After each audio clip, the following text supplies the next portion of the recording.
تعرفي اللغز اللي بيخلي الأكلات الهندية طعمها في حتة تانية خالص وغير الطعم المصري؟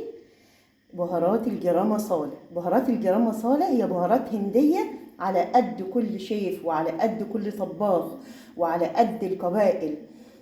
كل قبيلة في الهند بيعملوها بشكل مختلف. النهاردة هنعملها بطريقة سهلة جدا، طريقة مبسطة مش معقدة، وبطريقة كمان مقاديرها متوفرة في كل بيت. يلا بينا نشوف المقادير وطريقة التحضير.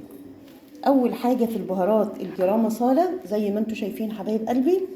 معايا هنا معلقة كبيرة حبهان بودر، معايا معلقة كبيرة كبابة اسمها جوزة الطيب مبشورة، جوزة الطيب مبشورة، معايا معلقة قرنفل، معايا معلقة قرفة، معايا معلقة كركم، معايا معلقة كبيرة جنزبيل، معايا معلقة كبيرة كمون بودر، معايا معلقة كبيرة كزبرة جافة مفرومة، كزبرة جافة بودر يعني، معايا معلقة كبيرة فلفل اسود. يلا بينا هبدأ هنا اضيف التوابل في الطبق زي ما انتم شايفين، وهبدأ اخلطهم مع بعض. وانا مجهزة هنا برطمان مغسول ومتعقم ومتنشف كويس جدا جدا جدا. لازم يا حبايب قلبي يكون متنشف كويس جدا جدا جدا. ليه؟ عشان البهارات ما تعطمش وما تعملش ريحة غير مرغوب فيها.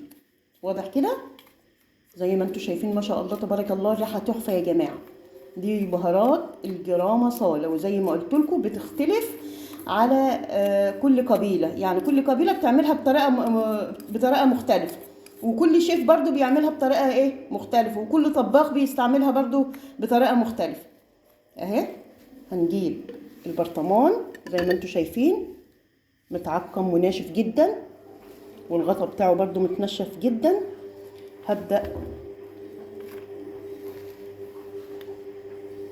اهو يا حبايبي خلصنا، وهبدأ اقفل عليه وهحطه على رف المطبخ. ولما اعوز معلقة في وصفة اخد منه على قد احتياجي وارجعه تاني في المطبخ. لو انا عاملة كمية كبيرة بجيب شاشة صغيرة وبحط فيها حبيبات رز وبقفلها عليها وبحطها في قاع البرطمان عشان ما تخليليش البهارات تعمل لي حبيبات وما تعمليش ريحة مش مرغوب فيها، لان الرز بيمتص الرطوبة والبهارات ضد الرطوبة. يا رب اكون فدتكم. ما تنسوش تدعموا لي القناة وتعملوا لي لايك وشير وسبسكرايب، والسلام عليكم ورحمة الله وبركاته.